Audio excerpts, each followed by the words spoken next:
Hello everybody, I am Jedi JAC Penguin, and today I am bringing you another LEGO Harry Potter news video.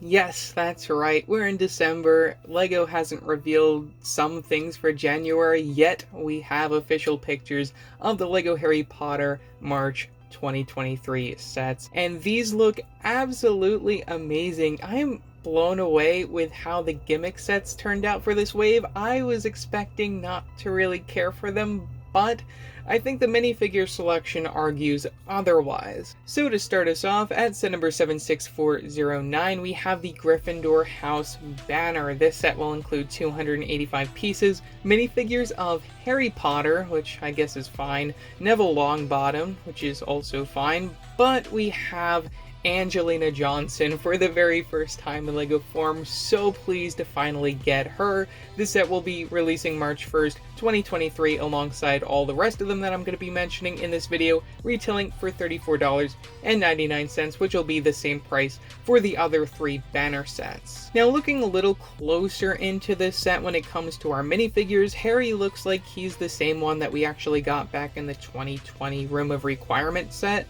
As for Neville, that one also looks like it might be a repeat, just a different torso piece to make him exclusive. Facial expression, same one we've been getting since 2020.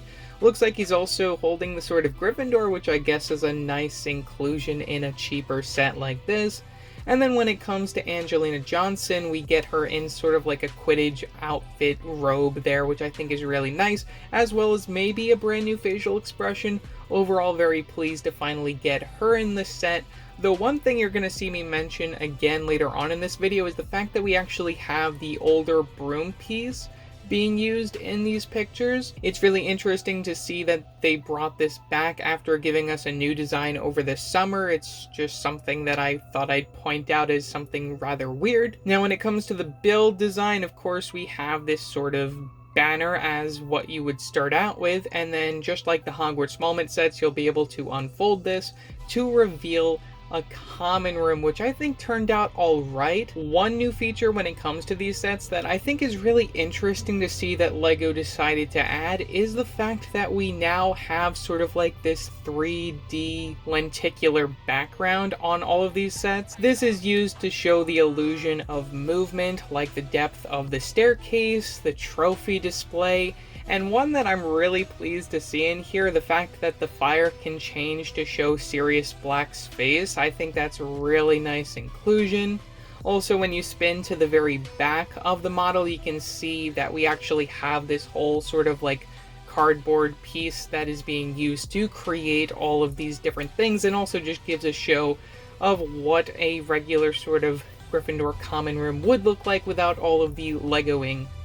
Next up, at set number 76410, we have the Slytherin House banner. This one includes 349 pieces, minifigures of Draco Malfoy, which I guess is fine, but then we have two brand new characters for 2023, both Pansy Parkinson and Blaze Zabini. Blaze will also appear within the Room of Requirement, which we'll talk more about later, though this is a different variant. Looking closer at these minifigures, it doesn't look like we get any new prints across the board, other than maybe it looks like Draco may have a brand new double-sided face print. Now that's something I've been waiting for LEGO to do instead of just giving us the same old like Shang-Chi facial expression that we've been getting since 2020, so that's a great bonus if that's a brand new print. Again, I just have to thank LEGO for including these other named characters in a set like this. It's something that I really never expected to see within the LEGO Harry Potter theme, and I'm really proud of them for including stuff like this. Looking around the common room, one print that automatically caught my eye when it comes to this build is the fact that we happen to get Slytherin's locket in the Slytherin common room, which I guess is something that would exist here, but it doesn't within the books or the films, so I don't know why it's there. Love the inclusion of all the skulls, all the green, the translucent green in this set I think is really nice how they were able to implement that in addition to the light gray, dark gray, and the dark green in the background actually really works for this. When it comes to the background, again, we're using one of those cardboard pieces to give you that 3D feel when it comes to the fireplace, and also the underwater scene that you can see outside of the windows there, which gives you a little bit of a peek of a reference to another set that we'll be getting to look at later on in the video. You also get some pretty neat accessories off to the side, including that hand thing that I think was in Borgin and Burke, so that's also pretty cool to see referenced in here as well. And one other thing that I forgot to mention with our first build is the fact that all of these as banners can actually be hung up using one of those hanger pieces, which I believe was introduced in LEGO Dots. And set number 76411, we have the Ravenclaw House banner. This one includes 305 pieces, minifigures of Cho Chang and Luna Lovegood, which I guess is a nice inclusion, though we also happen to get for the very first time Michael Corner, which is a figure that I never really expected to see LEGO include. If you don't know who he is, he was Ginny's boyfriend for a brief time during Order of the Phoenix, so it's really interesting to see him included in this set. Now, talking about these minifigures, Michael Corner is probably the most interesting. I love getting the serious hairpiece again on that figure. Facial expression may be exclusive, so that's really neat. It looks like all of these sets also happen to have that sort of Quidditch house jumper piece, which I think is really nice to see that on Cho's figure. Facial expression may be a repeat, I'm not sure. When it comes to Luna's minifigure, that facial expression most definitely is the one that comes in the Hogwarts Express D2C. Hairpiece, same one that was introduced in the CMF. Looking at the accessories, we have a stickered book for Cho, though Michael Corner seems to be holding the diadem of Ravenclaw, which we'll also see in another set. I think that's really weird that they decided to do that, but still nice to get a Horcrux in a cheaper set, even though it's nothing really special. We've seen that piece a few times in that just plain color, no exclusive prints. Looking around the common room, it looks like we have the Cornish Pixie returning from the Hogwarts Chamber of Secrets set. Really nice to see that come back here. I believe that'll also be in another set for this wave. Looking around the back, I really love all the different books and sort of like planety things that you see on the stickers. You get a fireplace. One thing that I absolutely love when it comes to this design is the inclusion of that statue of Rowena Ravenclaw. I wish that was brick built, but it's fine that they were able to make it as a sticker, or at least that is part of that cardboard background, which you can see from the very back, which means it'll have some of that 3D motion to it. Finishing off the banner sets, we have set number 76412, the Hufflepuff House banner. This one includes 313 pieces, minifigures of Cedric Diggory, the return of Susan Bones as an older minifigure, I really love that, and we also get the return of Hannah Abbott, who actually looks a little bit better, may even have a brand new facial expression there. Never mind, that's the same facial expression. Though who does look like he has a new facial expression, though it might just be the render, is Cedric Diggory. It's really nice to see him return, especially considering we're not getting him in the lake task. Looking around the common room, one thing I have to appreciate is LEGO bringing up Fantastic Beasts. We have a small portrait of Newt and his Niffler, which I think is really adorable, though we also happen to get another Niffler reference down below, which is also really cool. This is part of that sort of like 3D background thing, so you can probably see the Niffler pop in and out, so that's really neat. Another thing I have to point out when it comes to the design back there is the fact that we get Helga Hufflepuff holding the cup, which is probably what it will end up looking like if LEGO makes that particular piece. If it has the print of the badger, that would be such a bonus. Hopefully that's the case. We'll probably end up seeing that in maybe like Gringotts or something, maybe over the summer if they just make another set. I mean, it probably should have been included in the Room of Requirement, right? Or at least its bodily remains. Overall, a very decent wave of gimmicks. I love all of these different named characters that we probably never would have seen otherwise. The inclusion of these 3D background things I think is also really cool, and I expect a lot of kids will really enjoy it. Moving on to the meat and bones of this wave, we have one of our two regular sets in the wave, that being set number 76413, the Hogwarts Room of Requirement. This set includes 587 pieces, minifigures of Harry Potter, Hermione Granger, Draco Malfoy, Blaise Zabini, and the Grey Lady, or Helena Ravenclaw. This set, just like all the others, will be releasing March 1st, 2023, for the price of $49.99 in the US. Starting off with our minifigures, I am so pleased that LEGO decided to include new torso prints for both Harry and Hermione. That is amazing. Also looks like we have the diadem returning from the Ravenclaw banner set. Draco and Blaze, great inclusions. Where's Crabbe and Goyle?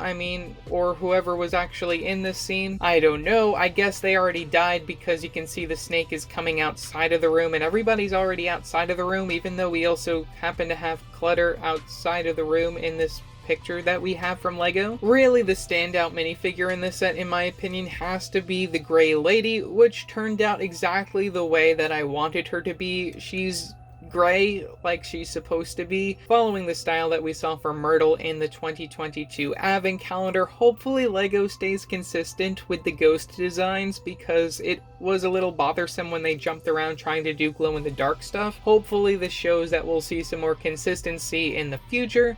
But looking at the build, one thing that I think is probably the best part of this build has to be the interior, especially when it comes to the door. Honestly, that has to be my most favorite part of this set. Even though that's all a bunch of stickers on there, I really love how they were able to get the patterns on there. That's really well done. Just like I mentioned earlier on in the video, we happened to use the regular old broom piece that was introduced back in 2001 or before that, I don't remember, instead of the one that we saw over this summer that was included in sets like the 12 Grimmauld Place and the Sirius Buckbeak's Rescue. One other small thing that kind of bothers me when it comes to the interior of this set, and one thing that I was really expecting to see, though I'm very disappointed that it's not included, is the Vanishing Cabinet. Now, I know this set isn't based off Half-Blood Prince, but that's really something that I wish would have been included. And also, just looking at the back of this and the placement of the diadem, I just think that this could have been a little bit more book accurate. We do happen to get a bust, so you can actually put it on the bust if you have the right hairpiece to include on top of it. But really, that's my only complaint. I think the piles of stuff, especially the way that they designed the chair up there using those pose pieces, I think is really well done. And you get a lot of flames going around, which you can actually rebuild into this sort of like flame snake, which also reuses that mold that was introduced for the Basilisk back in the Hogwarts Chamber of Secrets set. Skipping a few set numbers, we are at the last set of the March 2022 wave, that being set number 76420, the Triwizard Tournament, the Black Lake. This set includes 349 pieces, minifigures of Harry Potter, Ron Weasley, Hermione Granger, Victor Crumb, and a merperson. This will retail for $44.99 in the US. Again, starting with our minifigures, this has to be the strongest set of the wave because all of our minifigures are exclusive and include brand new prints, which are amazing. I love the first thing that I saw with this is the fact that we get a brand new facial expression for Victor Crumb, and we also happen to use the hairpiece, which I believe was introduced on the Captain America Falcon minifigure back in the Marvel CMF. I think that figure turned out so perfect. I'm so in love with it. You also get a brand new torso print. Legs are a little lacking there. Same thing really goes for Harry. I was a little disappointed that we didn't get sort of like dual molded legs for these characters. But at the end of the day, I'm really happy that we got the shark head for Crumb, which is the same exact piece that was introduced back in the CMF, just recolored. If you turn around Crumb's face, you'll see the interior of the mouth, so I think that's really interesting how they were able to create that. Looking again at Harry's minifigure, get a brand new torso print and a double-sided facial expression, which is great. Hairpiece returning from the Goblet of Fire era, though as I said, when it comes to the legs, I wish that they were dual molded. I don't think they've done dual molded mid-sized legs as of yet, but one thing that does kind of make up for it is the fact that we do happen to get the flipper pieces in the flesh tone, which is great. Really love that they were able to include that. Works very well for the figure. Wrapping things up with Ron and Hermione underneath the water. I'm really happy that we get double-sided facial expressions for them as well. Hair pieces are fine for their figures. I think Ron's hair pieces works very well. It's a lot better than I guess the one that they typically use for Goblet of Fire. I guess it's just because he's underwater and it's flowing everywhere, so that works very well. Torso pieces, same ones that we've been getting, no leg printing, just the mid-sized legs to represent that year 4 situation. And lastly, when it comes to the mer person, we're reusing those mer people legs or mermaid legs, which works fine. Torso piece brand new, facial expression brand new, hair piece I think works very well. I think that's an interesting hairpiece for this particular character. Works a lot better than what we got back in 2005. We also get the trident piece, which was introduced in LEGO Atlantis way back in the day. The one thing that I have been the most excited to see when it comes to this set, a LEGO Gryffindor, which is made in sort of like the same style that we saw the Pixies, where you actually get those bar connections for like the arms, so you can actually have a minifigure hold on to it, so that's really cool. I bet you get an anti-stud on the bottom, so you can place them on studs. You also get a really shiny look to this guy, which is really amazing. Really happy that we're getting this. Hopefully he appears in more sets. Maybe we'll get him in a Lupin's classroom or something. That would be an amazing reference. But anyways, that is such an amazing selection of figures. Love how this set turned out. Looking at the rest of the design, it is a little small. That is really the only other thing that I have to say. And when I initially envisioned LEGO creating this set, I sort of envisioned them making like maybe a $150 set where we got both like this underwater area with all of the hostages, though we also happen to have gotten the Durmstrang ship, which is really something that I think needs a remake. It's only fair that LEGO would give us that over the summer because we already got the Bobaton carriage, which is a set that honestly doesn't really matter. It only appears for like 30 seconds in the movie. But anyways, really nice design. I love all of the different coral pieces, and I honestly wouldn't change a thing other than maybe making it a little bigger. So yeah, those are all 6 sets releasing March 1st, 2023 for the LEGO Harry Potter theme. I expect we'll be seeing another wave of sets over this summer. We also have some other things to look forward to, including a brand new polybag at set number 30651, 55 pieces. Not sure what that's going to be, though apparently that'll be releasing in the first half of 2023, probably in March as a gift with purchase alongside these sets. We'll also be seeing an updated character encyclopedia for the LEGO Harry Potter theme. This will also include a brand new minifigure, which is yet unknown, retailing for $21.99 in the US, starting July 4th of 2023. Now I know the big question on your minds, will I talk about Gringotts in this video? No, I'm probably not going to talk about that till next year, unless we start seeing more information come from like promo bricks or something this year, though I can say I do expect to see it sometime in 2023, whether it be early in the year or later on in the year, as we may be seeing more than one direct-to-consumer release for this theme. So that does it for this video. Leave your thoughts down in the comment section below what your thoughts are on these sets. Also, don't forget to like and subscribe and hit that bell icon so you know every time I upload a new video. So yeah, that's it for now, and I will see you next time. Bye!